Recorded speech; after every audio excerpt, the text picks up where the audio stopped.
অনেক দিন থেকেই না আমার দিদি বাড়ি যাওয়ার কথা চলছিল, তো ফাইনালি আজকে আমি সেই দিনটা ফিক্স করে নিলাম। যেহেতু কয়েকদিন পরে দিদি বাড়িতে পূজা আছে, তাই ভাবলাম যে এই সুযোগে আমার একটু ঘোরাও হয়ে যাবে। আর দিদি বাড়িটা না আমি সবসময় ট্রেনে করেই যাই, কারণ আমাকে ট্রেনে জার্নি করতে ভালো লাগে। আর আজকের জার্নিটা আমার সিঙ্গেল জার্নি ছিল, তাই ক্যামেরা করতে না একটু অসুবিধা হচ্ছিল, তবুও আমি করেছি, এটাই আমার অনেক।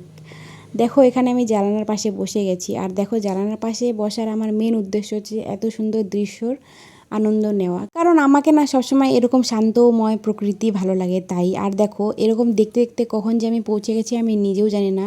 আর হঠাৎ দেখি যে ট্রেন থেমেও গেছে, আর সব সময়ের মতন আমার ভাগনা আমাকে নিতে চলে আসে। তো এখানে দেখো এই যে আমার ভাগনা, তারপর স্কুটিতে করে আমি আর ভাগনা চলে আসলাম দিদি বাড়িতে।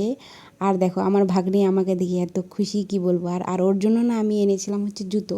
যেহেতু আমি জুতোটা আইডিয়া করে এনেছিলাম, তাই ও পরে দেখছিল যে ওর ঠিক হয়েছে কিনা। তারপর আমি চলে যাই এখানে চা বানাতে।